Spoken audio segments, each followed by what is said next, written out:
نحمده ونصلي على رسوله الكريم اما بعد فاعوذ بالله من الشيطان الرجيم بسم الله الرحمن الرحيم فلما قضى موسى الأجل وسار بأهله آنس من جانب الطور نارا قال لأهلهم كثوا إني آنست نارا لعلي آتيكم منها بخبر أو جزوة من النار لعلكم تصطلون فلما أتاها من شاطئ الوادي الأيمن في بقعة المباركة من الشجرة أن يا موسى إني أنا الله رب العالمين صدق اللہ العظیم۔ حضرت موسیٰ علیہ السلام نے مدین میں اپنی اس معاہدے کے مطابق 8 یا 10 سال گزارے۔ اس کے بعد اپنے اہل کو لے کر، اپنے گھر والوں کو لے کر اب مصر کی طرف سفر کر رہے ہیں۔ یہ واپسی پر جو واقعہ ہوا اس سے پہلے ہم پڑھ چکے ہیں کئی مرتبہ، اس لیے میں اس کا ترجمہ نہیں کر رہا۔ انشاءاللہ تعالی جب آپ سنیں گے تو اس کا ترجمہ خود بخود آپ کے ذہن پہ اترتا جائے گا۔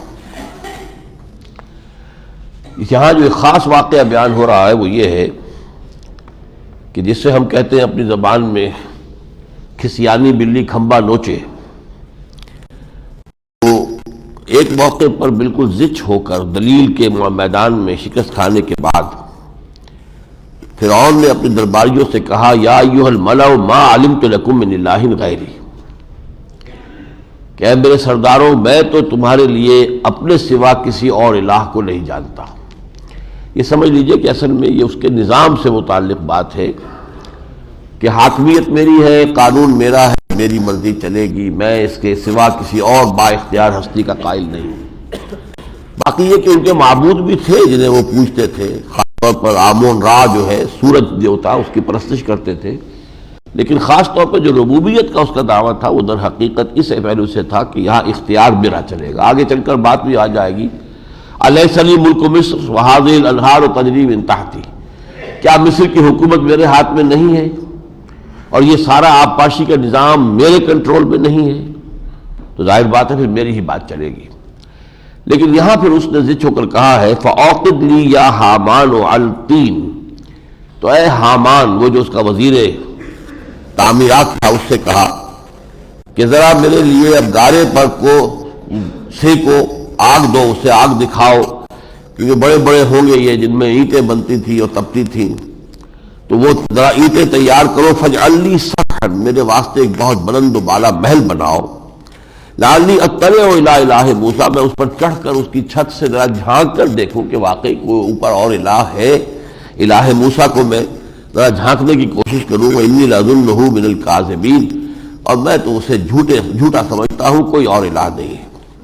وَاسْتَكْبَرَ هُوَ وَجُنُودُهُ فِي الْأَرْضِ بِغَيْرِ الْحَقِّ، اور بڑی ہی استکبار اور تکبر کا معاملہ کیا اس نے، اس کے لشکروں نے زمین میں ناحق۔ وَظَنُّوا أَنَّهُمْ إِلَيْنَا لَا يَرْجِعُونَ، اور ان کا گمان یہ تھا کہ وہ ہماری طرف لوٹ کر نہیں آئیں گے۔ فَأَخَذْنَاهُ وَجُنُودَهُ فَنَبَذْنَاهُمْ فِي الْيَمِّ فَانظُرْ كَيْفَ كَانَ عَاقِبَةُ الظَّالِمِينَ، تو پھر ہم نے اسے پکڑا اور اس کے لشکروں کو، اور ہم نے پھینک دیا ان کو سمندر میں، تو دیکھو کیسا انجام ہوا ان ظالموں کا۔ لَقَدْ آتَيْنَا مُوسَى الْكِتَابَ مِن بَعْدِ مَا أَهْلَكْنَا الْقُرُونَ الْأُولَىٰ، جب یہ پچھلی نسلیں تباہ ہو گئی، برباد ہو گئی، تو ہم نے موسیٰ کو ایک کتاب عطا فرمائی۔ یہاں قرون سے مراد یہ بھی ہو سکتا ہے کہ اس سے پہلے کی قومیں، قوم شعیب، قوم لوط، ان کی طرف بھی اشارہ ہو رہا، اس لیے کہ ان میں سے کسی کو کتاب نہیں دی گئی تھی۔ کتاب جو ہے پہلی جو دی گئی ہے وہ حضرت موسیٰ علیہ السلام کو ہے۔ اگرچہ قرآن مجید میں صحف ابراہیم کا تذکرہ ہے، صحف ابراہیم و موسیٰ، صحف ابراہیم و موسیٰ، آخری پارے میں یہ آیت آئے گی، لیکن وہ بھی کچھ صحیفے اگر تھے تو کچھ نصیحتوں پر مشتمل ہوں گے، کچھ بنیادی اخلاقی تعلیمات ہوں گی۔ شریعت جس کو کہتے ہیں، پورا قانون، وہ در حقیقت تورات ہی میں دیا گیا ہے۔ وَلَقَدْ آتَيْنَا مُوسَى الْكِتَابَ مِن بَعْدِ مَا أَهْلَكْنَا الْقُرُونَ الْأُولَىٰ بَصَائِرَ لِلنَّاسِ، اور یہ ہم نے اس کو کتاب دی تھی تاکہ لوگوں کی آنکھیں کھلیں اور ان پر ہدایت واضح ہو، وَهُدًى وَرَحْمَةً لَعَلَّهُمْ يَتَذَكَّرُونَ، اور ہدایت ہو، رحمت ہو، شاید کہ وہ سبق حاصل کریں۔ اب اس کے بعد ذکر ہے حضور صلی اللہ علیہ وسلم سے کہا جا رہا ہے کہ آپ جو یہ خبریں سنا رہے ہیں تو آپ تو موجود نہیں تھے وہاں طور کے مغربی جانب، جبکہ ہم نے موسیٰ کو بلایا تھا، طلب کیا تھا اور ہم نے اسے رسالت سے سرفراز کیا تھا۔ اسی طریقے سے آپ تو موجود نہیں تھے کہ آپ اہل مدین میں ہو اور آپ ان حالات سے واقف ہوں. یہ سب کے سب در حقیقت، اور جو پھر جب ہم نے موسیٰ کو جانب طور پہ پھر بلایا ہے تاکہ وہ پھر ہم ان کو رسالت سے سرفراز کرے، تو یہ تو ہم نے آپ کو یہ سارا علم دیا ہے اور آپ سنا رہے ہیں. اس کے بعد فرمایا، یہ آیت نمبر 47 ہے، وَلَوْلَا أَن تُصِيبَهُم مُّصِيبَةٌ بِمَا قَدَّمَتْ أَيْدِيهِمْ فَيَقُولُوا رَبَّنَا لَوْلَا أَرْسَلْتَ إِلَيْنَا رَسُولًا فَنَتَّبِعَ آيَاتِكَ وَنَكُونَ مِنَ الْمُؤْمِنِينَ. تو کیوں نہ ایسا ہوا کہ اگر ان پر کوئی مصیبت آ جائے، یعنی یہ کہ اگر ہمارا عذاب ان پر آ دھمکے، بما قدمت ایدیہم، ان کے اپنے ہاتھوں کی کرتوتوں کی وجہ سے، فیقولوا، تو وہ یہ کہیں گے، ربنا لولا ارسلت الینا رسولا، پروردگار تو نے ہماری جانب رسول کیوں نہ بھیجا، فنتبع آیاتک، کہ ہم تیری آیات کی پیروی کرتے، ونکون من المؤمنین، اور ہم اہل ایمان میں سے ہو جاتے. یعنی وہ بات جو سورہ طٰہٰ میں بھی آ گئی ہے کہ آخر میں ہم رسول اس لیے بھیجتے ہیں کہ تمہارے پاس یہ عذر باقی نہ رہے. اب رسول آ گئے تو تم ان کے انکار کر رہے ہو، ان کا کفر کر رہے ہو، ان کی بات ماننے سے جو ہے ابا کر رہے ہو. فلما جاءهم الحق من عندنا، تو جب ان کے پاس حق آ گیا ہے ہمارے پاس سے، قالوا لولا اوتی مثل ما اوتی موسیٰ، تو اب وہ یہ کہہ رہے ہیں کہ کیوں نہیں دیا گیا انہیں بھی وہ کچھ کہ جو موسیٰ کو دیا گیا تھا، ویسے ہی معجزے کیوں نہیں دیے گئے. اولم یکفروا بما اوتی موسیٰ من قبل، تو جو کچھ پہلے موسیٰ کو دیا گیا تھا کیا اس کے ساتھ لوگوں نے کفر نہیں کیا تھا؟ کس نے مان کر دیا؟ نہ فرعون نے مانا نہ اس کی قوم نے مانا. قالوا سحران تظاہرا، تو انہوں نے یہ کہا ہے، یہ کہہ رہے ہیں یہ لوگ، یہ دو جادو ہیں جنہوں نے ایک دوسرے کے ساتھ گٹھ جوڑ کر دیا ہے. یا تو یہ قول ہے آل فرعون کا، تو اس سے مراد ہے کہ سحران تظاہرا سے مراد ہے موسیٰ اور ہارون. یہ سحران یعنی ساحران ہے، یہ سحران کہا جا رہا ہے. ساحران کو دو جادوگر ہیں جنہوں نے گٹھ جوڑ کر کے اسکیم بنائی ہے کہ ہمیں اس جادو سے خوف زدہ کر کے اور ہمیں اس ملک سے نکال دے اور خود یہاں قابض ہو جائے. وَقَالُوا إِنَّا بِكُلٍّ كَافِرُونَ، اور انہوں نے کہا کہ ہم تو سب کا انکار کرتے ہیں. قُلْ فَاتُوا بِكِتَابٍ مِّنْ عِندِ اللَّهِ، ایک قول یہ ہو سکتی ہے کہ یہ قول جو ہے یہ مشرکین مکہ کا ہے کہ سحران تظاہرا، یہ دو جادو ہیں جنہوں نے گٹھ جوڑ کر لیا، یعنی تورات اور قرآن، یہ ایک دوسرے کی تائید کرتے ہیں اور ان دونوں کا آپس میں ایک متحدہ محاذ ہے ہمارے معبودان باطل کے خلاف. قل فاتوا بکتاب من عند اللہ هو اہدی منہما، تو حضور سے اب کہا جا رہا، آپ فرمائیے کہ لاؤ میرے پاس کوئی کتاب جو اللہ کی طرف سے آئی ہو اور ان دونوں سے زیادہ ہو ہدایت دینے والی. اتبعہ، میں تو اس کی پیروی کروں گا، ان کنتم صادقین، اگر تم سچے ہو. یعنی اگر کوئی اور کتاب ہے، ٹھیک ہے تورات ہے اللہ نے دی تھی موسیٰ کو، اب یہ قرآن ہے جو اللہ نے مجھے دیا ہے. اگر تمہارے علم میں کوئی اور کتاب اللہ کی بھیجی ہوئی ہو، یہ بالفرض کے درجے میں ہے، اگر ہو جو اہدا منہما، ان دونوں سے بڑھ کر زیادہ ہدایت دینے والی ہو، تو میں تو مجھ لاؤ پیش کرو، میں اس کی پیروی کرنے کو تیار ہوں. فَإِن لَّمْ يَسْتَجِيبُوا لَكَ، اور پھر اے نبی اگر یہ آپ کی بات کو قبول نہ کریں، آپ کے اس کا جواب نہ دے، کوئی اور کتاب پیش نہ کر سکے، فَعْلَمْ، تو جان لیجئے، انما یتبعون اہواءہم، کہ یہ لوگ تو پیروی کر رہے صرف اپنی خواہشات کی. وَمَنْ أَضَلُّ مِمَّنِ اتَّبَعَ هَوَاهُ بِغَيْرِ هُدًى مِنَ اللَّهِ، اور اس سے بڑھ کر گمراہ اور کون ہوگا جو بغیر اللہ کی طرف سے کوئی ہدایت پائے ہوئے محض اپنی خواہش نفس کی پیروی کرے. إِنَّ اللَّهَ لَا يَهْدِي الْقَوْمَ الظَّالِمِينَ، یقیناً اللہ تعالیٰ ایسے ظالموں کو ہدایت نہیں دیتا. وَلَقَدْ وَصَّلْنَا لَهُمُ الْقَوْلَ لَعَلَّهُمْ يَتَذَكَّرُونَ، اور ہم نے تو یہ پے بپے اپنے رسول بھیجے جو اسی طرح دعوت دیتے رہے، یاد دہانی کراتے رہے، تاکہ وہ سبق حاصل کریں، تاکہ وہ ہدایت اخذ کریں. الذین آتیناہم الکتاب من قبلہ ہم بہ یؤمنون، اور جن لوگوں کو ہم نے اس سے پہلے کتاب دی تھی ان میں سے بھی لوگ ہیں جو اس کتاب پر ایمان لانے والے ہیں، ایمان لا رہے ہیں. یہودیوں میں سے بعض لوگ ایمان لائے، اور جہاں تک ہے نصارہ کا تعلق، ان میں تو بڑی کثیر تعداد میں لوگ ایمان لائے. چنانچہ حبشہ میں بہت سے لوگ ایمان لائے، اس اعتبار سے کہ وہ اس کتاب کو وہ بھی پہچانتے ہیں. وَإِذَا يُتْلَىٰ عَلَيْهِمْ قَالُوا آمَنَّا بِهِ إِنَّهُ الْحَقُّ مِن رَّبِّنَا، اب ان کا تذکرہ ہو رہا ہے کہ حبشہ سے جب کہ یہ ہم مہاجر کچھ گئے تھے وہاں پر، تو ظاہر بات ہے چرچا ہوا کہ کسی نبی نے دعویٰ کیا ہے مکے میں ہے اور وہاں سے ان لوگوں کو ستا کر نکال دیا گیا ہے. تو وہاں سے پھر ایک وفد آیا ہے جو کہ تحقیق احوال کے لیے کہ دیکھیں کیا معاملہ ہے. اب یہ ان کا قصہ بیان ہو رہا ہے. وَإِذَا يُتْلَىٰ عَلَيْهِمْ قَالُوا آمَنَّا بِهِ إِنَّهُ الْحَقُّ مِن رَّبِّنَا، جب یہ قرآن انہیں پڑھ کر سنایا جاتا ہے وہ کہتے ہیں کہ ہم اس پر ایمان لائے، یہ یقین حق ہے ہمارے رب کی طرف سے، انا کنا من قبلہ مسلمین، ہم تو اس سے پہلے ہی اسلام لا چکے ہیں، یعنی حبشہ ہی میں ہم اسلام لا چکے ہیں، باقی یہاں آ کر جو اور انہیں قرآن مجید سنایا گیا تو اس سے ان کے ایمان میں اور اضافہ ہوا۔ اولئک یؤتون اجرہم مرتین، یہ وہ لوگ ہیں کہ جن کا بدلہ ان کو دیا جائے گا 2 بار، دوہرا بدلہ، اس لیے کہ پہلے بھی وہ صاحب کتاب تھے، حضرت موسیٰ حضرت عیسیٰ کے امتی تھے، انجیل کے ماننے والے تھے، اور ظاہر بات ہے کہ حضور کی بعثت سے قبل جو ہے وہ اسلام دین جو ہے وہ حضرت عیسیٰ ہی کا تھا، اس حوالے سے پہلے بھی وہ حق پر تھے اور اب وہ قرآن مجید پر بھی اور محمد رسول اللہ پر بھی ایمان لے آئے ہیں، تو یہ دوہرے اجر کے مستحق ہیں۔ اولئک یؤتون اجرہم مرتین بما صبروا، اس صبر کے عوض جو انہوں نے کیا، وَيَدْرَؤُونَ بِالْحَسَنَةِ السَّيِّئَةِ، اور وہ برائی کو دور کرتے ہیں بھلائی سے، اس کا ایک واقعہ آگے آ جائے گا، وَمِمَّا رَزَقْنَاهُمْ يُنْفِقُونَ، اور جو بھی ہم نے ان کو دیا ہے اس میں سے خرچ کرتے ہیں، وَإِذَا سَمِعُوا اللَّغْوَ أَعْرَضُوا عَنْهُ، ہوا یہ تھا کہ جب یہ لوگ آئے اور واپس جا رہے تھے تو قریش مکہ کے سرداروں نے ان پر پھپتیاں چست کی، فکریں چست کی، دیکھو ان جیسے بے حق جو احمق لوگ ہیں، اچھے بھلے دین پر تھے، یہاں کر اپنا وہ دین بھی کھو کر جا رہے ہیں یہاں سے، اور وہ گمراہ ہو کر جا رہے ہیں۔ تو ان لوگوں نے ان کی باتیں سنی اور کہا کہ ہم آپ سے اس پہ الجھنا نہیں چاہتے، ہمارا معاملہ جو ہے ہم نے جس چیز کو حق سمجھا ہے قبول کیا ہے، ہم خواہ آپ کے ساتھ کسی آرگیومنٹ میں کسی اور کانفلکٹ کے اندر مبتلا نہیں ہونا چاہتے۔ تو وَإِذَا سَمِعُوا اللَّغْوَ، جب انہوں نے لغو باتیں سنی، جبکہ ابو جہل وغیرہ نے اور لوگوں نے ان پر فکریں چست کیے، لغو باتیں کی، اعرضوا عنہ، انہوں نے اس سے اعراض کیا، جیسے ہم پڑھ چکے سورہ الفرقان کے آخری رکوع میں وَإِذَا خَاطَبَهُمُ الْجَاهِلُونَ قَالُوا سَلَامًا، اس کی ایک مثال ہے، وَقَالُوا لَنَا أَعْمَالُنَا وَلَكُمْ أَعْمَالُكُمْ، کہ دیکھیے آپ کے اعمال آپ کے لیے ہیں، ہمارے اعمال ہمارے لیے ہیں، ہم نے جس شے کو حق سمجھا ہے قبول کیا ہے، آپ کی آنکھیں بند ہیں، آپ کو نہیں دکھائی دے رہا تو وہ آپ کا معاملہ ہے۔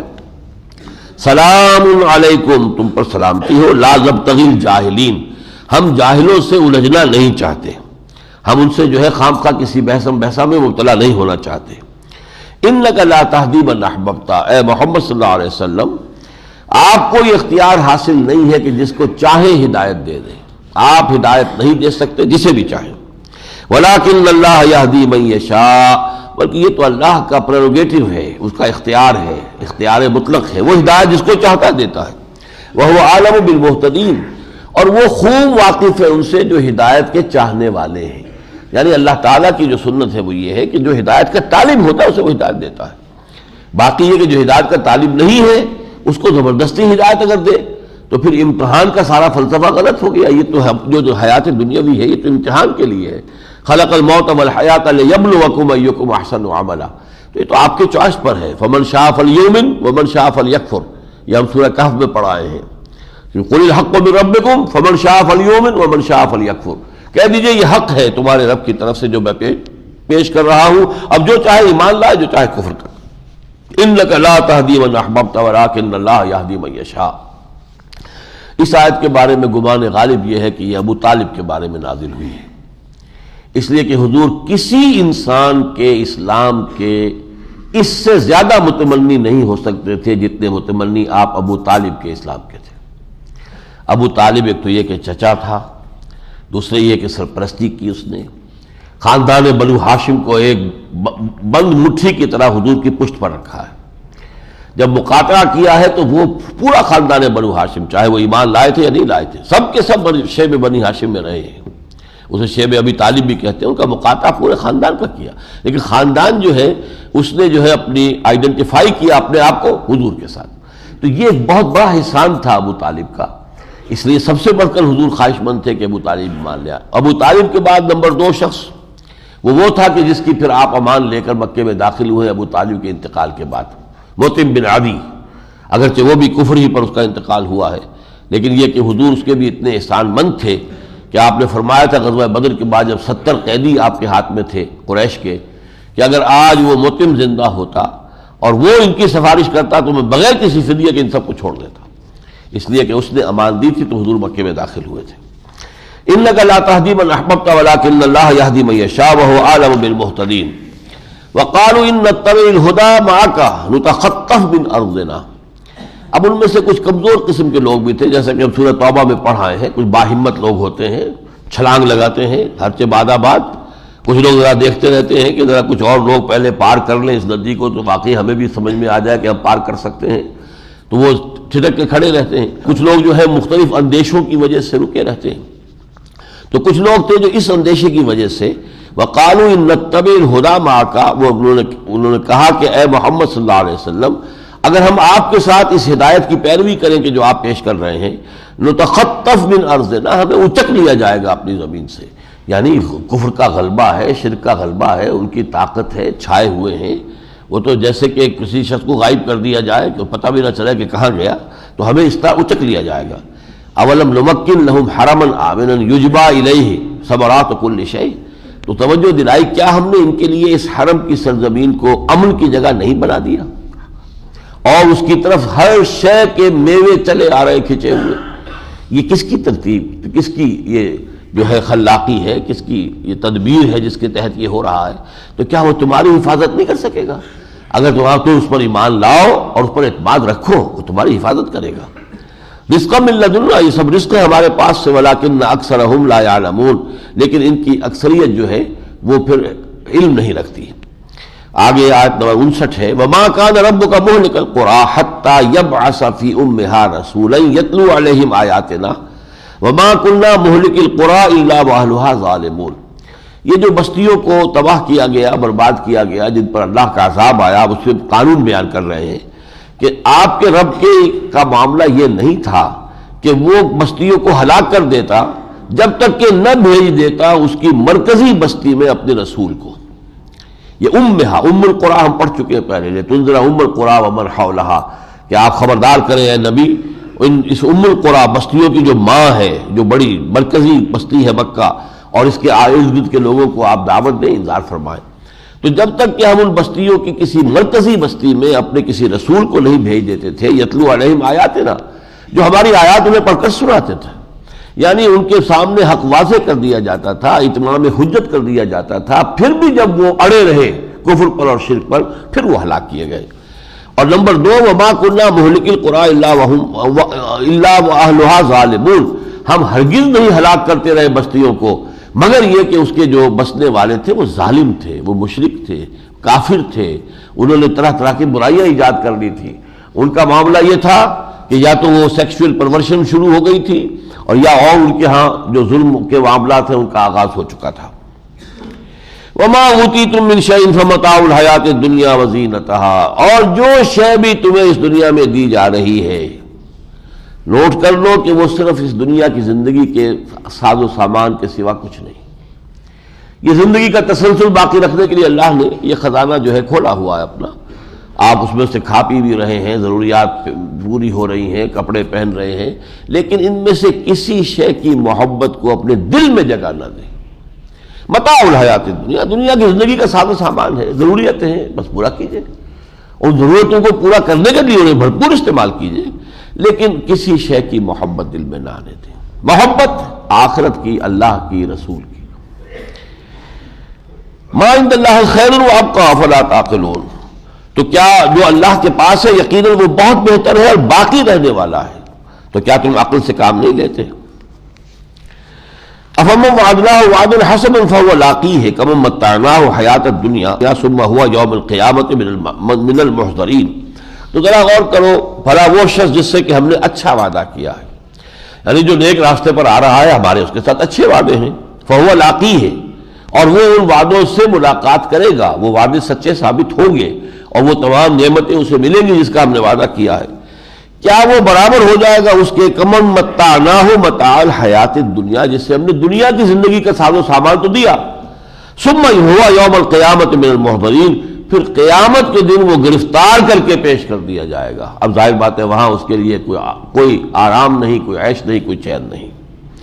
وَيَوْمَ يُنَادِيهِمْ فَيَقُولُ أَيْنَ شُرَكَائِيَ الَّذِينَ كُنتُمْ تَزْعُمُونَ، اور جس دن کہ اللہ تعالیٰ ان کو پکارے گا اور کہے گا کہاں ہیں تمہارے وہ میرے شرکاء جو تم نے جو گھڑ لیے تھے، تمہارا گمان تھا کہ وہ شریک ہیں میرے اختیار میں اور وہ تمہاری مدد کریں گے. قال الذین حق علیہم القول ربنا هؤلاء الذین اغوینا، پھر وہ کہیں گے جن پر کہ بات ثابت ہو چکی ہے اللہ تعالیٰ کے وہ عذاب کے مستحق ہو چکے ہیں، اے پروردگار ہمارے وہ ہیں وہ لوگ جنہوں نے ہمیں بہکایا. ہو سکتا ہے کہ وہ فرشتوں کی طرف اشارہ کر رہے ہیں، ہو سکتا ہے اولیاء اللہ کی طرف اشارہ کر رہے ہوں، جن کے نام پر یہ شرک کے اڈے جو ہیں وہ چل رہے ہیں. یہ سارے جو بھی مقبرے ہیں اور جو مزار ہیں ان پہ کیا ہو رہا ہے؟ شرک کا بہت بڑا جو بازار گرم ہے ان کے نام پر، جو یقیناً موحد تھے، جنہوں نے اپنی زندگی جو ہے فقیری میں گزاری ہے، اپنی پوری زندگی لوگوں تک اللہ کا کلمہ پہنچانے کے اندر لگائی ہے. لیکن یہ کہ آج جو ان کے جو بھی اڈے ہیں وہ تو آپ کو معلوم ہے کہ شرک کے مراکز ہیں. کہیں گے یہ وہ ہیں اغویناکم کما غوینا تبرنا. یہ بھی ہو سکتا ہے کہ کوئی جنات کی طرف اشارہ کریں یا کچھ اور جو ان کے لیڈر تھے بڑے بڑے جنہوں نے گمراہ کیا تھا ان کی طرف اشارہ کریں. تو وہ لیڈر لوگ یہ کہیں گے اغویناہم کما غوینا، ہم نے ان کو بھی گمراہ کیا جیسے ہم خود گمراہ تھے. تبرأنا الیک ما کانوا ایانا یعبدون. اور اے پروردگار ہم تیری جناب میں برات کا اعلان کرتے ہیں، یہ ہماری بندگی نہیں کرتے تھے. وقیل ادعوا شرکاءکم، پھر دوبارہ کہا جائے گا پکارو اپنے شریکوں کو. فدعوہم، پکاریں گے. فلم یستجیبوا لہم، تو ان میں کوئی جواب نہیں دے گا. ورأوا العذاب، اور پھر وہ عذاب کو دیکھیں گے. لو انہم کانوا یہتدون، کاش کہ وہ ہدایت یافتہ ہوتے.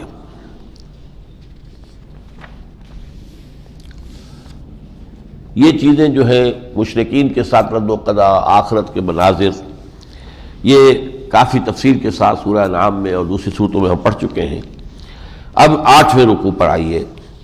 یہ ایک خاص جو ہے حضرت موسیٰ کی قوم کی ایک شخصیت، اور اس کو بھی سمجھ لیجئے کہ تاریخی کردار اس کا ذکر ہے.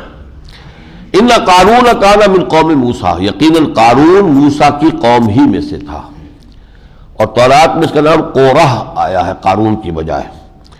اور یہ کہ یا تو یہ سگا چچا تھا حضرت موسیٰ کا یا چچا داد بھائی تھا. ان قارون کان من قوم موسیٰ فبغى علیہم، تھا تو موسیٰ کی قوم سے لیکن اس نے بغاوت کی ان کے خلاف. یعنی پھر اس نے وفاداری جو ہے وہ فرعون کی اختیار کی، اس کی خدمت بجا لایا، ایجنٹ بن گیا، اور اپنے جو ہے بنی اسرائیل کی خبریں اسے پہنچانے کے لیے جو بھی ہمارے ہاں بھی جو یہ ہوتے تھے جن لوگوں کو بڑے بڑے خطابات ملتے تھے تو جو وہ رول پلے کرتے تھے. ظاہر بات ہے کہ پھر انگریز بھی ان کو پالتا تھا، ان کو مواقع دیتا تھا کہ وہ کمائی کریں، ان کی حیثیت ہو، اس لیے کہ وہ ان کے ذریعے سے در حقیقت اس پورے قوم کے اوپر انہوں نے اپنا تسلط قائم رکھنا تھا. فبغى عليهم وآتيناه من الكنوز ما إن مفاتحه لتنوء بالعصبة أولي القوة. اور ہم نے اسے اتنی دولت دی تھی، اتنے کنز خزانے اس کے تھے. اب یہ مفاتح جو ہے یہ مفتاح یا کی بھی جمع ہے کنجی، اور مفتاح جس کو خزانہ کہتے ہیں. تو خزانے اتنے دیے تھے کہ بہت طاقتور گروہ جو ہے لوگوں کا وہ بھی ان کے اٹھانے سے قاصر تھا، یا یہ کہ اتنے خزانے دیے تھے کہ اس کی کنجیوں کو اٹھانے کے لیے بھی ایک بہت طاقتور گروہ کی ضرورت تھی. اب یہ کنجیاں بھی چونکہ آج کل تو ہمارے یہاں چھوٹا سا تالا ہوتا ہے، کنجی لگائی وہ تالا ہو گیا. پچھلے زمانے میں اڑنگے لگایا کرتے تھے، بڑے بڑے دروازے ہیں تو ان کے آگے جو ہے لکڑی کے یا لوہے کے وہ بار لگا دیے گئے، تو وہ در حقیقت تالے ہوتے تھے. تو ان کو اٹھانا جو ہے واقعتاً وہ سمجھ میں آتا ہے کہ وہ بہت طاقتور کچھ لوگوں کے کرنے کے کام ہوتے تھے. بہرحال مراد یہ ہے کہ بہت دولت تھی. جب یہ منہ چڑھا تھا سرکار میں، دربار میں اس کی رسائی تھی، اور یہ اپنی قوم کے خلاف گویا کہ ایک ففتھ کالمسٹ عنصر کی حیثیت سے فرعون کی حکومت کا ایجنٹ بنا ہوا تھا، تو اس کے پاس دولت کے انبار تھے. اذ قال له قومه لا تفرح، جبکہ کہا اس سے اس کی قوم نے کہ دیکھو اتراؤ مت. ان اللہ لا يحب الفرحین، اللہ تعالیٰ اترانے والوں کو پسند نہیں کرتا. وابتغ فیما آتاک اللہ الدار الآخرہ، اور دیکھو جو کچھ تمہیں اللہ نے دیا ہے اس میں آخرت کا گھر جو ہے کمانے کی کوشش کرو. یعنی اس کو خیر میں لگاؤ، غریبوں کو دو، جو بھی مسکین ہیں، محتاج ہیں، جو بھی حاجت مند ہیں ان کو دو تاکہ آخرت کو خرید سکو. وابتغ فیما آتاک اللہ الدار الآخرہ، آخرت کا گھر حاصل کرنے کے لیے اس دولت کو صرف کرو. ولا تنس نصیبک من الدنیا، اور خود اپنا بھی دنیا سے حصہ نہ بھول جاؤ. یعنی دولت مند ہونے کے باوجود خسیس تھا، وہ اپنے اوپر بھی زیادہ خرچ نہیں کرتا تھا، کھانے پینے میں، لباس میں وہ جو ہے اپنا سادگی رکھتا تھا. وَأَحْسِن كَمَا أَحْسَنَ اللَّهُ إِلَيْكَ، اور جیسا اللہ نے تمہارے ساتھ اچھائی کی ہے، تمہیں اتنی دولت سے عزت سے نواز دیا ہے، تو تم بھی نیک کام کرو. وَلَا تَبْغِ الْفَسَادَ فِي الْأَرْضِ، زمین میں فساد مت مچاؤ. یعنی یہ کہ موسیٰ کے مقابلے میں تم فرعون کے اگر ایجنٹ بن گئے ہو تو در حقیقت یہ فساد فی الارض. ان اللہ لا یحب المفسدین، یقیناً اللہ تعالیٰ مفسدوں کو پسند نہیں کرتا. اب یہ قول ہے جو اہم ہے نوٹ کرنے کا، یہ سرمایہ دارانہ ذہنیت کی عکاسی کرتا ہے. یہ دولت میں نے کمائی ہے، میں نے اپنی صلاحیت سے، اپنی محنت سے، میری ذہانت تھی، میری فطانت تھی، میں نے پلاننگ کی تھی، صحیح وقت پہ فیصلہ کر لیا تھا. تم کہہ رہے ہو اللہ نے دی ہے، میں نے تو خود اپنی محنت سے، اپنی صلاحیت سے کمائی ہے. قال انما اوتیتہ علی علم عندی، اس نے کہا یہ دولت مجھے دی گئی ہے میرے علم کی بنیاد پر، میرا فہم ہے، میری پلاننگ ہے، میں نے بر وقت اندازہ کیا ہے کہ کس چیز کی ڈیمانڈ اب پیدا ہونے والی ہے، اسی کے لیے اسی کا کارخانہ میں نے لگایا ہے، تو اب میرے وارے نیارے. قال انما اوتیتہ علی علم عندی اولم یعلم ان اللہ قد اہلک من قبل، تو کیا اسے جب یہ جملہ کہہ رہا تھا اسے یہ معلوم نہیں تھا کہ اللہ تعالیٰ نے اس سے پہلے بہت سی قوموں کو برباد کیا، ہلاک کیا. من ہوا اشد منہ قوۃ، جو اس سے کہیں بڑھ کر تھے قوت میں، وہ اکثر و جمع، اور وہ ان کے پاس جمعیت بھی بہت تھی، مال بھی بہت جمع تھا. ولا یسأل عن ذنوبہم المجرمون، اور پھر جب وہ وقت آتا ہے تو مجرموں سے ان کے گناہوں کے بارے میں پوچھا نہیں جاتا، اللہ کے علم میں ہے ان کا جرم اور اس کی سزا انہیں مل جاتی ہے. فخرج علی قومہ فی زینتہ، ایک مرتبہ اس نے اب اپنا جلوس نکالا اپنی دولت کے اظہار کے لیے. شاید اس نے محسوس کیا ہو کہ میرے خلاف میری قوم کے اندر کچھ جو ہے وہ کھچڑی پکنے لگی ہے جذبات کی، تو اپنی قوم میں نکلا اپنی پوری زینت کے ساتھ، پورا جو ہے وہ اپنا لاؤ لشکر لے کر اپنی شان و شوکت کا اظہار کرتے ہوئے نکلا.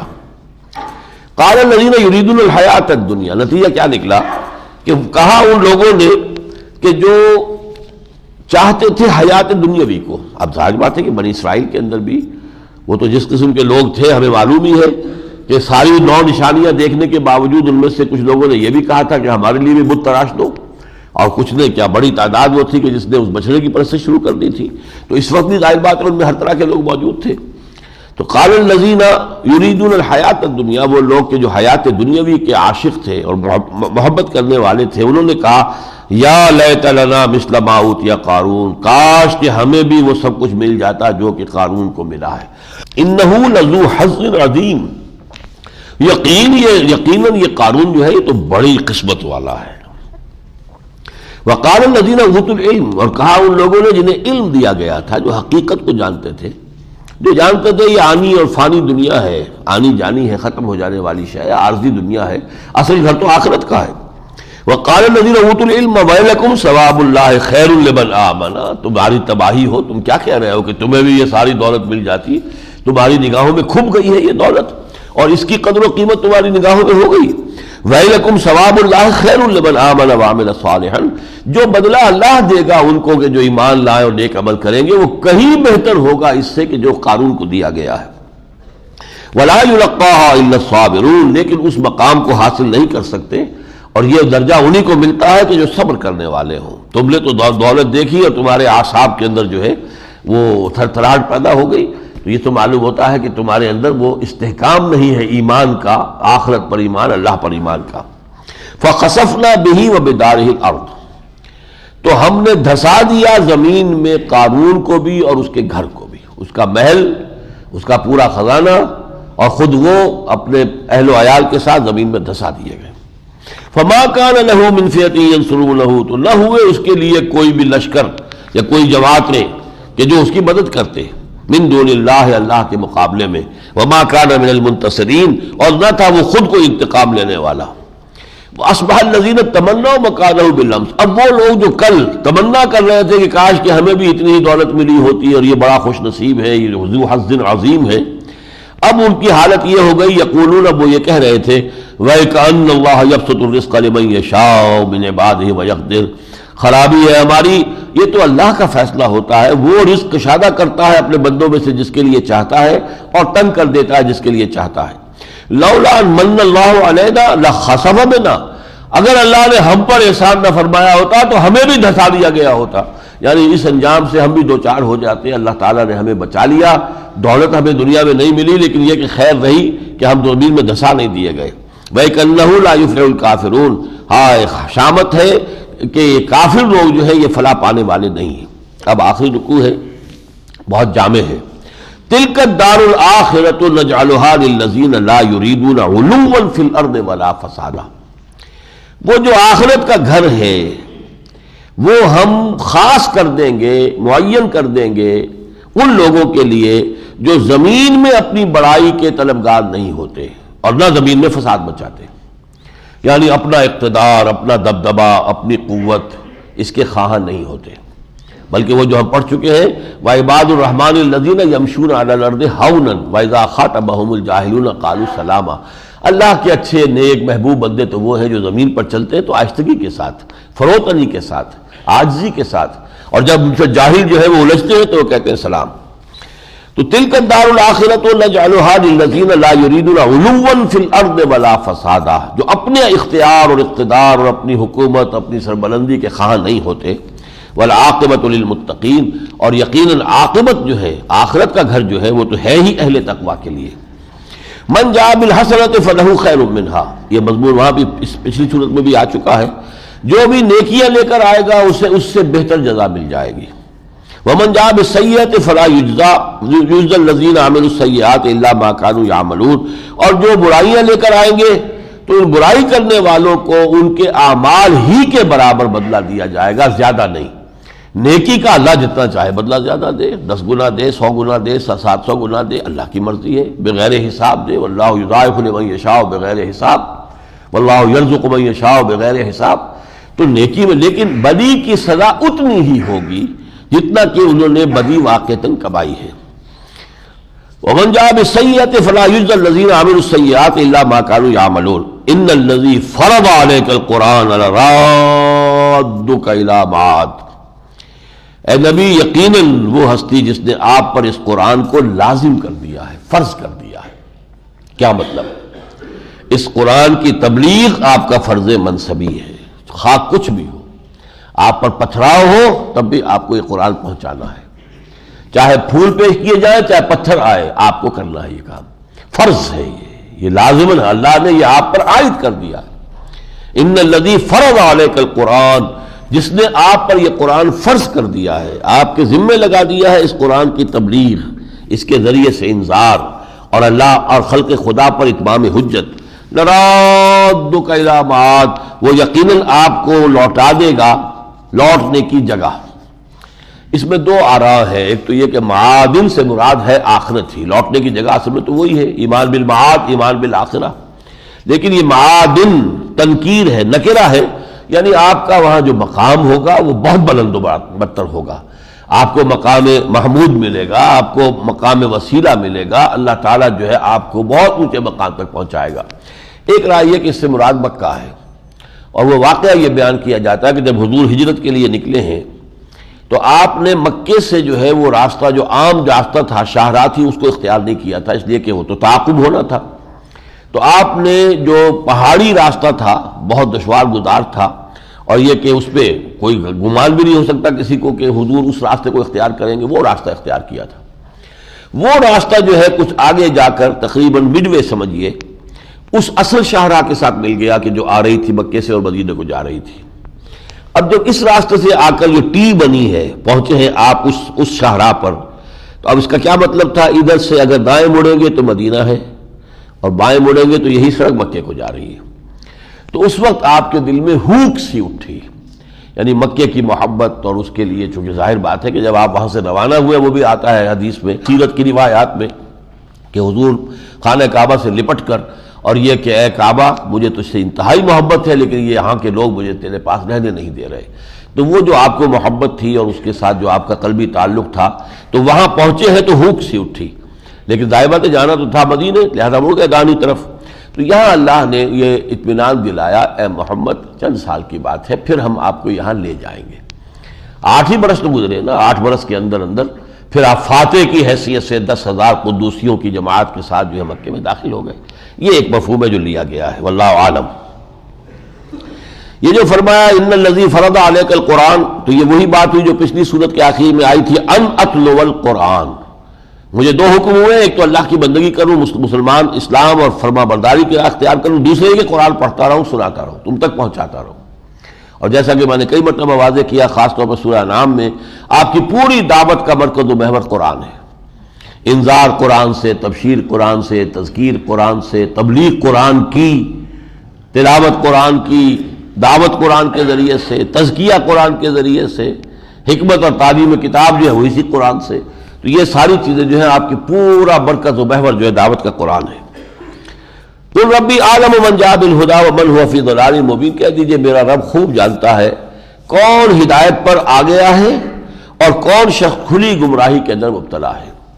وما كنت ترجو ان يلقى اليك الكتاب، اب یہ وہ بات آ گئی جو میں نے پہلی سورت کے ضمن میں کہی تھی، انك لتلقى القرآن من لدن حکیم علیم. یہ قرآن تو تمہیں دیا جا رہا ہے محمد صلی اللہ علیہ وسلم، آپ خود اس کے طالب تو نہیں تھے، یہ تو اللہ تعالیٰ کی طرف سے آپ کو چن کر اور اس منصب پر فائز کر دیا گیا، تو قرآن آپ کو دیا جا رہا ہے. وہی بات یہ فرمائی وما كنت ترجو ان يلقى اليك الكتاب، آپ تو اس کے کوئی امیدوار نہیں تھے کہ آپ کو کتاب دی جائے. الا رحمتا من ربک، سوائے اس کے کہ یہ اللہ کی رحمت ہوئی ہے جو آپ پر ہوئی ہے. فلا تکونن ظہیرا للکافرین، تو آپ کافروں میں سے کسی کی بھی پشت پناہی نہ کیجیے، چاہے وہ آپ کے رشتہ دار ہوں، قریب ترین ہوں، کچھ بھی ہوں، لیکن ان کے لیے اب آپ کا معاملہ وہ نہیں ہونا چاہیے کہ کوئی کسی درجے میں بھی ان کے لیے آپ کا رجحان ہو اور میلان ہو. ولا یصدنک عن آیات اللہ بعد اذ انزلت الیک، اور دیکھیے ایسا نہ ہو کہ لوگ آپ کو روک دیں اللہ کی آیات سے اس کے بعد کہ وہ آپ پر نازل کر دی گئی. یعنی اس سے پہلے ہم پڑھ چکے ہیں کہ یہ لوگ تو تلے ہوئے ہیں. وَإِن كَادُوا لَيَفْتِنُونَكَ عَنِ الَّذِي أَوْحَيْنَا إِلَيْكَ لِتَفْتَرِيَ عَلَيْنَا غَيْرَهُ، یہ لوگ تو تلے ہوئے ہیں کہ آپ کو جو ہے مجبور کر دیں کہ آپ اس قرآن مجید کے کچھ حصے کو چھوڑ دیں اور یہ کہ کچھ اپنی طرف سے گھڑ کر پیش کر دیں. سورہ یونس میں آیا تھا غیر حاضر بقرآن غیر حاضر او بدل ہو، یا کوئی اور قرآن پیش کیجئے یا اس کے اندر ترمیم کیجئے. تو وہی کہا جا رہا، دیکھیے آپ چوکس رہیے، چوکنے رہیے، کہیں ایسا نہ ہو کہ یہ دباؤ جو آپ پر پڑ رہا ہے اس کی وجہ سے کہیں خدا نہ خواستہ آپ کے عزم کے اندر کہیں کوئی تزلزل پیدا ہو جائے. ولا يصدنك عن آیات اللہ بعد اذ انزلت الیک وادع الی ربک، اپنے رب کی طرف بلاتے رہیے. ولا تکونن من المشرکین، اور ہرگز ان مشرکوں کا ساتھ نہ دیجیے. ولا تدعوا مع اللہ الہا آخر، نہ ہی اللہ کے ساتھ کسی اور الہ کو پکاریے. لا الہ الا ہو، اس کے سوا کوئی معبود نہیں. کل شیء ہالک الا وجہہ، ہر شے ہلاک اور فانی ہو جانے والی ہے سوائے اس کے چہرے کے. یہ بھی متشابہات میں سے اللہ کے لیے وجہ بھی آ گیا، اللہ کے لیے ید بھی آیا ہے قرآن میں، اللہ کے لیے ساق بھی آیا ہے، یوم یکشف عن ساق ویدعون الی السجود. لیکن یہ کہ آیات متشابہات میں ہوگا، لیکن حاصل کیا ہے؟ ہر شے. اب یعنی یہ کہ ایک تو ہے پچھلے دنوں ایک کتاب لکھی گئی ہے وہ mechanics of the dooms day, کہ اس کائنات کے اندر جو قیامت آئے گی یہ پوری کائنات ختم نہیں ہو کر دی جائے گی، بلکہ جیسا کہ ہم پڑھ چکے یوم تبدل الارض غیر الارض والسماوات، زمین کی حیت بدل جائے گی، شکل بدل جائے گی، یہ جو شمسی نظام ہے اس کے اندر کوئی تغیر آ جائے گا، کائنات بالکل ختم نہیں ہوگی. لیکن یہ تو ہے یہ قیامت جو اس دنیا کی آئے گی. ابھی ہو سکتا ہے اور دنیایں ہوں اللہ تعالیٰ نے پیدا کی ہوں، اس سے پہلے ان کی قیامتیں ہو بھی چکی ہوں، بہت سی گیلیکسیز جو ہیں وہ ختم ہو چکی ہیں اور ان کے وہ صرف بلیک ہولز رہ گئے ہیں اس کائنات کے اندر، خلا کے اندر، کہ یہاں پہ وہ ختم ہو گئی ہے. یہ ان کے مقبرے ہیں گویا کہ ان گیلیکسیز کے. ہو سکتا ہے اللہ تعالیٰ نے پہلے بھی کوئی حیات پیدا کی ہو اور کوئی اس کے اندر کوئی نظام رہا ہو. تو بہرحال یہ کہ ایک وقت ضرور آئے گا کہ جب کہ ہر شے فنا ہو جائے گی صرف سوائے ذات باری تعالیٰ کے. یہ ہے اس آیت کا اصل حاصل. کہ باقی تو یہ کہ ایک بساط بچھائے لپیٹ دے، پھر کوئی اور بساط بچھا لے پھر اس کو لپیٹ دے، ہو سکتا. ایک کائنات کا نظام بنایا اس کو بھی ختم کر دے پھر دوسرا بنا لے. لیکن ایک وقت آ کر رہے گا کل شیء ہالک الا وجہہ، ہر شے ہلاک ہونے والی ہے، فانی ہے سوائے اس کے چہرے کے. لہ الحکم والیہ ترجعون، اسی کے لیے ہے کل حکم کا اختیار اور اسی کی طرف تمہیں لوٹا دیا جائے گا. فارسی کا ایک شعر اگر آپ کو پسند آئے تو نوٹ کیجئے، کل شیء ہالک جز وجہ او، گر نئی در وجہ او ہستی وجہ. ہر شے فانی ہے سوائے اللہ کے چہرے کے، اور اگر تم نے اپنا رخ اللہ کے چہرے کی طرف نہیں کر دیا تو تمہاری بھی ہستی کوئی نہیں ہے. پھر ہستی نہ یہ نہ سمجھو کہ تمہاری کوئی ہستی ہے. گر نئی در وجہ او ہستی وجہ. سورۃ العنکبوت، بسم اللہ الرحمن الرحیم. الف لام میم حسب الناس ان يتركوا ان يقولوا آمنا وهم لا يفتنون ولقد فتنا الذين من قبلهم فليعلمن الله الذين صدقوا وليعلمن الكاذبين. صدق اللہ العظیم. یہ سورہ مبارکہ اس اعتبار سے بہت اہم ہے کہ جب صحابہ کرام پر ستم کے پہاڑ توڑے جا رہے تھے، یہ سن 4 اور 5 جو ہے نبوی، یعنی وحی کے آغاز کے 4تھے سال اور 5ویں سال، کلائمیکس پر تھا یہ پرسیکیوشن اور ٹارچر کا معاملہ۔ اس وقت کچھ صحابہ کے دلوں میں کچھ احساسات پیدا ہوئے، اللہ کی مدد کب آئے گی؟ آخر ابو جہل کا ہاتھ شل کیوں نہیں کر دیا جاتا؟ اللہ تعالیٰ تو اس کا ہاتھ شل کر سکتا ہے، وہ جس طرح مار رہا ہے حضرت بلال کو، تو اس کا ہاتھ جو ہے فالج گرا دیا جائے، اس پر اللہ کے اختیار میں ہے۔ مختلف جو اس طرح کے احساسات تھے اور اس میں مسائل سے لوگ دوچار تھے، اس میں یہ انتہائی جامع صورت ہے، اس میں رہنمائی جو اللہ تعالیٰ نے دی ہے۔ خاص طور پر اس کا پہلا رکوع جو ہے 13 آیات پر مشتمل، وہ تو انتہائی جامع ہے، اس کا تو ہم پورا ایک لفظ بلفظ ترجمہ کریں گے۔ پھر 3 رکوعوں کے اندر پھر انباء الرسل کا ہے کچھ حوالہ، پھر آخری 3 رکوع پھر ہے کہ جن میں ہدایات دی گئی ہیں کہ ان حالات میں کیسے اور کن ذرائع سے تم اپنے آپ کو ثابت قدم رکھ سکتے ہو۔ الف لام میم احسب الناس ان یترکوا، پہلے تو اظہار ناراضگی ہو رہا ہے کہ اگر تم گھبرا گئے ہو، یہ جو ابتلا اور آزمائش آ رہی ہے، کیا لوگوں نے یہ سمجھا تھا کہ چھوڑ دیے جائیں گے صرف یہ کہہ کر کہ ہم ایمان لے آئے وَهُمْ لَا يُفْتَنُونَ، اور ان کو آزمایا نہیں جائے گا؟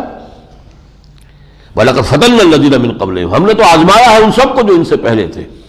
فَلَا يَعْلَمَنَّ اللَّهُ الَّذِينَ صَدَقُوا وَلَا يَعْلَمَنَّ الْكَاذِبِينَ، تو اللہ تو دیکھ کر رہے گا کہ کون ہے سچے اپنے دعوی ایمان میں اور کون جھوٹ موٹ کے مومن بن گئے۔ کیسے پتہ چلے گا؟ جب تک کہ بھٹیوں میں سے نہ گزارا جائے، امتحانات نہ ہوں، ابتلاعات نہ ہوں، آزمائشیں نہ ہوں، تکلیفیں نہ جھیلیں، کیسے پتہ چلے گا کہ کون واقعی مومن ہے اور کون ایسے ہی بس سرسری طور پر ایسے ہی اس نے دعویٰ جو ہے کر دیا ایمان کا۔ اب یہ اظہار ناراضگی ہے ایک انداز میں، اللہ تعالیٰ کو یہ کیفیت گویا کہ پسند نہیں آئی۔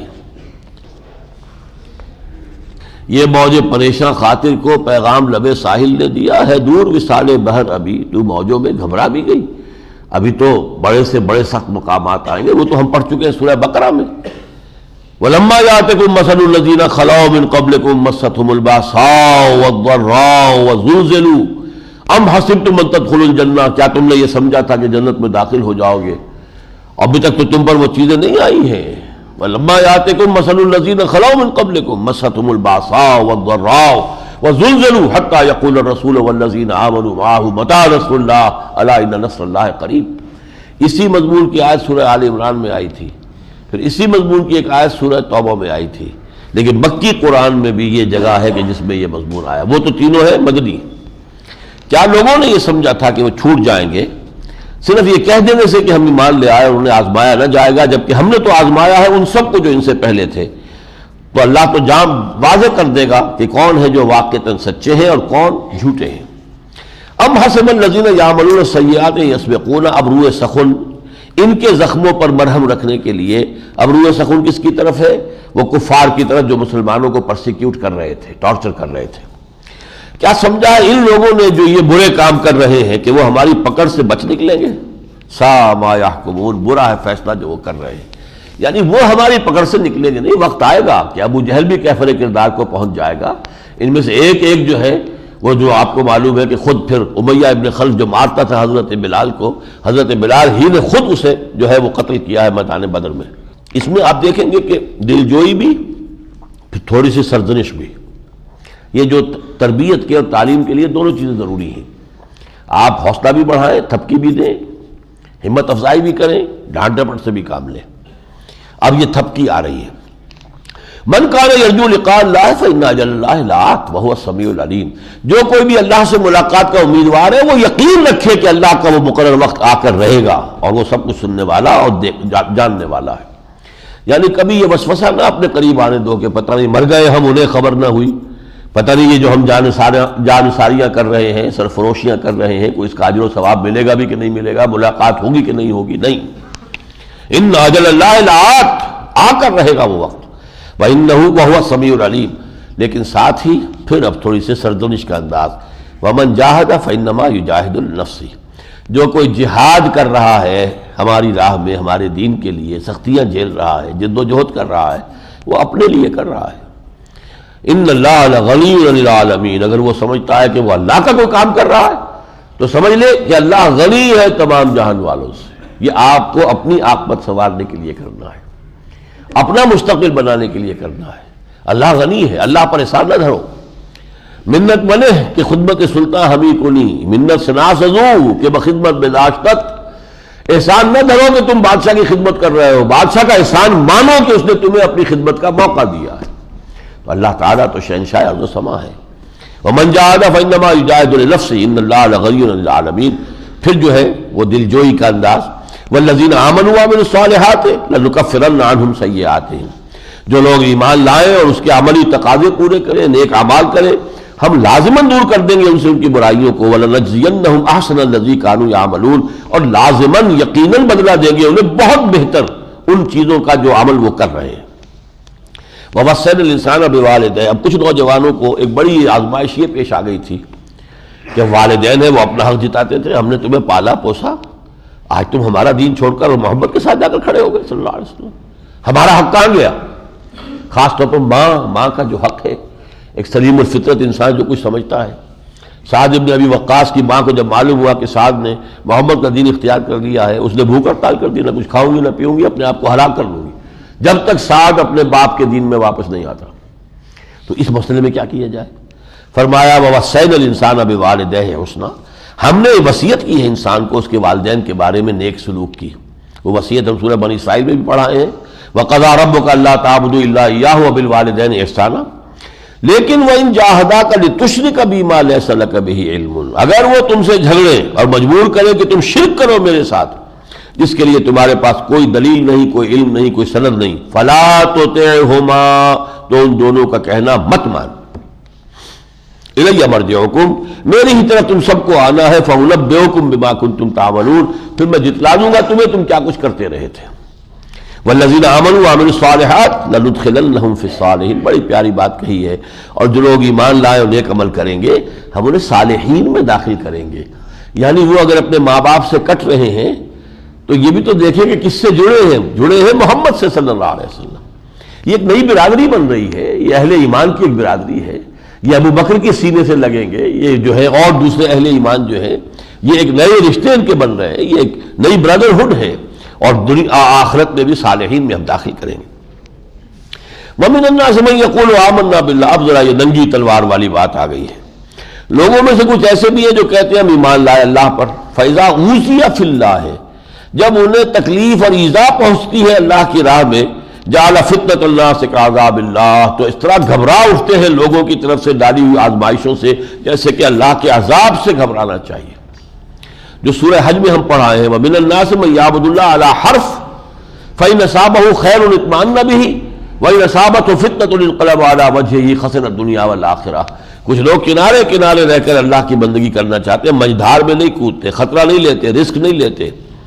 اگر خیر رہے تو ٹھیک ہے، مطمئن ہے، اگر کوئی آزمائش آ گئی تو عہدے منہ پڑ جاتے ہیں۔ تو یہ جو ہے خسر الدنیا والآخرہ، یہ دنیا اور آخرت دونوں کا خسارہ، وہی بات یہاں کہی گئی ہے۔ کچھ لوگ ہیں جو کہتے ہیں ہم ایمان لائے اللہ پر، فَإِذَا أُوذِيَ فِي اللَّهِ، جب انہیں ایذا پہنچائی جاتی ہے اللہ کی راہ میں، جعل فتنۃ الناس کعذاب اللہ، آخر یہ لوگوں کی طرف سے آزمائش ہے نا، ابو جہل نے مار لیا، امیہ ابن خلف نے تکلیف پہنچا دی، عذاب اللہ کی طرح اس کو سمجھ لینا۔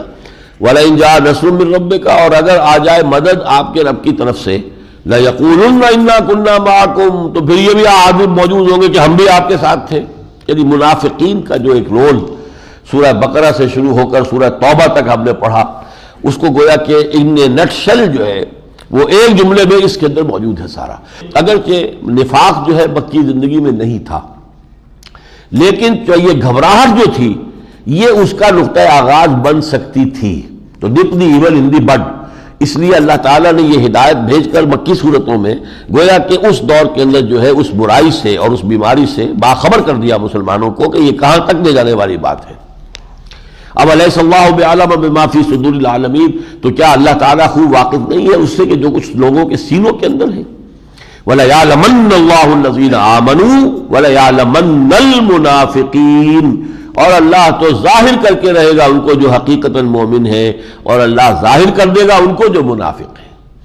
اس میں گویا کہ وہ پورا جو ہے نفاق کا پورا سلسلہ کہاں سے وہ شروع ہوتا ہے کہاں تک پہنچتا ہے وہ بیان ہو گیا۔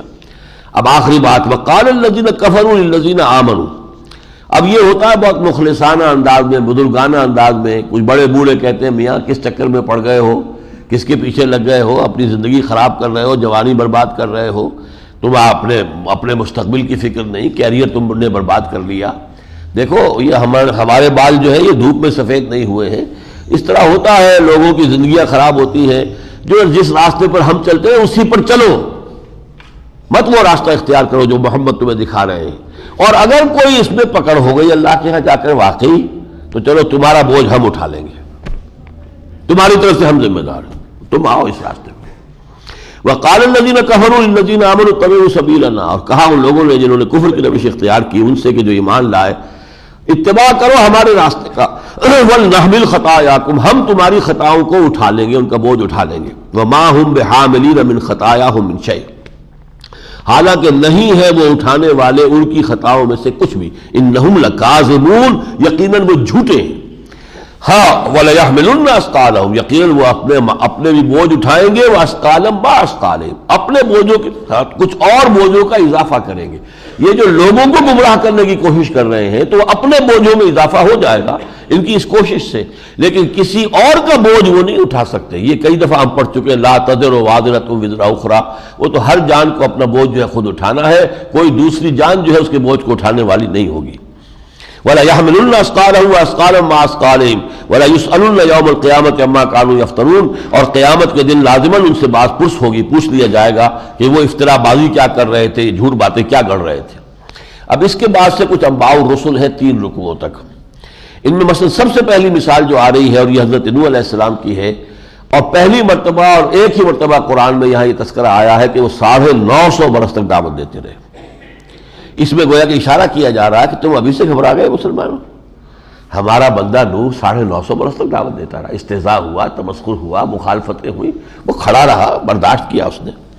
وَلَقَدْ أَرْسَلْنَا نُوحًا إِلَىٰ قَوْمِهِ فَلَبِثَ فِيهِمْ أَلْفَ سَنَةٍ إِلَّا 50 عَامًا، اور ہم نے بھیجا تھا نوح کو اس کی قوم میں، تو وہ رہا ان میں 1000 برس سے کم، صرف 50 برس، یعنی 950 برس۔ فَأَخَذَهُمُ الطُّوفَانُ وَهُمْ ظَالِمُونَ، پھر انہیں آ پکڑا طوفان نے اور وہ ظالم تھے۔ فَأَنجَيْنَاهُ، ہم نے نجات دی اس کو، وَأَصْحَابَ السَّفِينَةِ، اور ان کو کہ جو اس کی کشتی میں تھے، وَجَعَلْنَاهَا آیَةً لِلْعَالَمِينَ، اور اسے ہم نے بنا دیا ایک نشانی تمام جہان والوں کے لیے۔ اسی آیت کے بنا پر مجھے یقین ہے کہ وہ کشتی جو ہے ظاہر ہوگی اور اس کی جو ہے منظر عام پر آئے گی، اس لیے قرآن یہ کہتا ہے کہ وہ نشانی ہے اور وہ برقرار رہے گی۔ اس کے بعد حضرت ابراہیم علیہ السلام کا ذکر ہے، اس میں سے میں اس وقت چھوڑ رہا ہوں، البتہ ایک جو ان کے قول میں بہت ہی عمدہ بات آئی ہے فلسفیانہ، وَقَالَ إِنَّمَا اتَّخَذْتُم مِّن دُونِ اللَّهِ أَوْثَانًا مَّوَدَّةَ بَيْنِكُمْ فِي الْحَيَاةِ الدُّنْيَا ثُمَّ يَوْمَ الْقِيَامَةِ يَكْفُرُ بَعْضُكُم بِبَعْضٍ وَيَلْعَنُ بَعْضُكُم بَعْضًا وَمَأْوَاكُمُ النَّارُ وَمَا لَكُم مِّن نَّاصِرِينَ۔ یہ جو تم نے اللہ کے سوا کچھ معبود گھڑ لیے ہیں، کچھ اپنے بت بنا لیے ہیں اور ان کو تم پوجتے ہو، تو یہ سارا معاملہ مودۃ بینکم فی الحیات الدنیا ہے، اس پر جو تم قائم ہو، اس کے باوجود کہ اس کا گمراہی ہونا تم پر واضح ہو چکا ہے، سب لوگ جان چکے تھے کہ واقعی ہم اندھیرے میں ہیں۔ ہم جیسے کہ آیا تھا حضرت ابراہیم نے جب بتوں کو توڑ دیا تو سب قوم والوں نے فرجعوا الی انفسہم، اپنے گریبانوں کو جھانکا اور یہی سوچا کہ واقعی غلطی پر تو ہم ہے، بات تو صحیح ہے جو ابراہیم کہہ رہا ہے، لیکن مان کیسے لے؟ اب یہاں ہوتا یہ ہے کہ کبھی کسی ایک شخص کو فرض کیجئے کہ انشراح اسے پیدا ہوا اور وہ اس کو چھوڑنا بھی چاہتا ہے، تو پھر اس کو اپنی رشتہ داریاں یاد آتی ہیں، دوستیاں یاد آتی ہیں، انہی میں تو میرے دوست ہیں، انہی میں میری رشتہ داریاں ہیں، انہی میں میرے گاہک ہیں، انہی میں سارا جو ہے ہمارا پورا معاشرتی جو معاملہ ہے وہ ان کے ساتھ ہے، اگرچہ یہ غلط ہے لیکن ان کو چھوڑ دیں گے تو یہ سارے جو ہے یہ در حقیقت ہمارے لیے یہ نقصان کا بوجھ ہے۔ تو یہ ہے اصل میں وہ دنیاوی زندگی میں باہمی محبت اور آپس کے تعلقات، جس کی وجہ سے بہت سے لوگ محروم رہ جاتے ہیں۔ پھر حضرت لوط علیہ السلام کا ذکر ہے، حضرت شعیب کا ذکر ہے، اور اس میں حضرت شعیب کے ذکر میں ایک جو لفظ آیا ہے وہ بہت عمدہ ہے، بہت اہم ہے، جو چیزیں نئی آئی ہیں میں صرف ان کی طرف ذکر کر رہا ہوں۔ وَزَيَّنَ لَهُمُ الشَّيْطَانُ أَعْمَالَهُمْ، یہ آیت نمبر 39 ہے، فَصَدَّهُمْ عَنِ السَّبِيلِ وَكَانُوا مُسْتَبْصِرِينَ، اللہ تعالیٰ نے اور شیطان نے ان کے لیے ان کے اعمال کو خوشنما بنا دیا تھا، وَصَدَّهُمْ عَنِ السَّبِيلِ، اور انہیں روک دیا تھا اللہ کی صراط مستقیم سے، وَكَانُوا مُسْتَبْصِرِينَ، حالانکہ وہ بہت دیکھنے والے تھے، بہت آبزرو کرنے والے تھے۔ یہ الفاظ خاص طور پر آج کے دور کے سائنسدانوں کے اوپر ثابت ہوتے ہیں۔ مستبصرین کتنے ہیں، ان کی جو وہ ٹیلیسکوپ لگا کر دیکھتے ہیں تو کتنی دور تک کائنات دیکھ رہے ہیں، مائکروسکوپ لگا کر بیٹھتے ہیں تو کتنی چھوٹی سی چھوٹی چیز کو دیکھ، جینز کو آپ دیکھ رہے ہیں، وہ تو سمجھیے سیل تو بڑی شے تھی، وہ سیل کا نیوکلیس ہے، نیوکلیس کے اندر کروموزومز ہیں، کروموزومز کے اندر جینز، وہ آپ دیکھ رہے ہیں۔ دیکھ کر یہ اس میں انجینئرنگ بھی ہو رہی ہے، اب ان کو ادھر سے ادھر سے کاٹ کے ادھر جوڑ دو، ادھر سے کاٹو ادھر جوڑ دو، تو نئی قسم کی چیزیں پیدا کرو، یہ ہو رہا ہے۔ جینیٹک انجینئرنگ اس طور کی جو ہے ایک بہت یہ سمجھیے کہ اعلیٰ ٹیکنالوجی، لیکن انہیں اللہ نظر نہیں آتا۔ ایک طرف انتہائی یہ بصارت ہے، آبزرویشن ہے، گہرائی ہے، دوسری طرف اندھی ہے آنکھ۔ کانوا مستبصرین، حالانکہ بہت کچھ وہ جو ہے آبزرو کرنے والے اور دیکھنے والے تھے، لیکن یہ ہے کہ وہ حقیقت کو نہ دیکھ سکے۔ ڈھونڈنے والا ستاروں کی گزرگاہوں کا اپنے افکار کی دنیا میں سفر کر نہ سکا۔ ستاروں کی گزرگاہیں تلاش کر رہے ہیں، اپنے ذہن میں کبھی تو سوچو، کبھی اپنے دل کے اندر جھانکو، اس میں دیکھو، اپنی فطرت کو کھنگالو، اس میں کیا کچھ ہے۔ اس کے بعد جو اس سلسلے میں آخری جو آیت میں لانا چاہتا ہوں، آیت 41 ہے، مثل الذین اتخذوا من دون اللہ اولیاء کمثل العنکبوت، مثال ان لوگوں کی جنہوں نے اللہ کے سوا کچھ اور اولیاء بنا لیے ہیں، اپنے ساتھی دوست بنا لیے، پشت پناہ بنا لیے، ان کی مثال ہے مکڑی کی سی، اتخذت بیتا، وہ بھی ایک گھر تو بناتی ہے، جالا تو بنتی ہے، تانا بانا جو ہے ایک گھر ہے اس کا۔ وَإِنَّ أَوْهَنَ الْبُيُوتِ لَبَيْتُ الْعَنكَبُوتِ، اور جان لو کہ سب سے زیادہ کمزور گھر جو ہے وہ مکڑی کا گھر ہے۔ یہ سارے تانے بانے فلسفیانہ اور عقائد کے، مشرکانہ اوہام کے، ان کے اندر کوئی طاقت نہیں، کوئی قوت نہیں، کسی اعتبار سے یہ انسان کے لیے خیر نہیں رکھتے۔ یہ مکڑی کے تانے بانے ہیں، مکڑی کے جالے ہیں، ان کے سوا کچھ نہیں۔ لو کانوا یعلمون، کاش کہ انہیں معلوم ہوتا۔ اور اس میں بھی وہ فلسفہ جو میں نے بتایا تھا کہ ڈاکٹر رفیع الدین مرحوم نے بہت اس کو واضح کیا ہے کہ ہر انسان کسی نہ کسی شے کو اپنا مطلوب اور مقصود بناتا ہے، لیکن ضعف الطالب والمطلوب، بہت سے لوگ وہ ہیں اللہ تک تو نگاہ پہنچی نہیں، کمند جو ہے، اب آپ کے پاس ایک کمند ہے، فصیل پہ چڑھنا چاہتے ہیں، پہلے آپ کو کمند پھینکنی پڑے گی، آپ کے قوت بازو جو ہے اسی کی مناسبت سے وہ کمند اونچی جائے گی، جہاں تک اٹک جائے گی پھر اب اونچے چڑھ سکتے ہیں آپ۔ لیکن یہ کہ اگر فرض کیجئے کہ آپ کا وہ بازو ہی کمزور ہے، زیادہ دور تک کمند پھینک ہی نہیں سکتے، تو کیسے چڑھیں گے؟ اسی طرح وہ کمند جو ہے اگر تو اللہ کی ذات تک پہنچ گئی، اب یہ میں شعر آپ کو اقبال کا سنا رہا ہوں، یزدام کمند آور رہے ہمت مردانہ، تمہاری یہ کمند اللہ سے کم تر کسی جگہ پر نہیں ٹکنی چاہیے۔ تمہارا مطلوب، مقصود، لا مقصود الا اللہ، لا مطلوب الا اللہ، لا محبوب الا اللہ، جو تو یہاں تک پہنچ گیا وہ تو کامیاب ہے، لیکن جس کی کہیں یہاں اٹک گئی، کہیں وہاں اٹک گئی، کہیں وطن پر اٹک گئی، کہیں قوم پر اٹک گئی، کہیں کسی اور شے پر، کسی ایک نظریے پر، کسی اور خیال پر، تو اب وہ اسی کو معبود بنا کر وَمِنَ النَّاسِ مَن يَعْبُدُ اللَّهَ مَن يَتَّخِذُ مِن دُونِ اللَّهِ أَندَادًا يُحِبُّونَهُم كَحُبِّ اللَّهِ وَالَّذِينَ آمَنُوا أَشَدُّ حُبًّا لِلَّهِ۔ تو انہوں نے یہ مکڑی کے تانے بانوں ہی کو سمجھ لیا ہے کہ یہ بڑے اعلیٰ فلسفے ہیں اور اونچے نظریات ہیں اور اعلیٰ افکار ہیں، یہ ایگزسٹینشلزم ہے اور یہ لاجیکل پازیٹیوزم ہے، ان کی کوئی حقیقت نہیں ہے اس ہدایت کے مقابلے میں جو قرآن آپ کو دے رہا ہے۔ بارک اللہ لی و لکم فی القرآن العظیم ونفعنی وإیاکم بالآیات والذکر الحکیم۔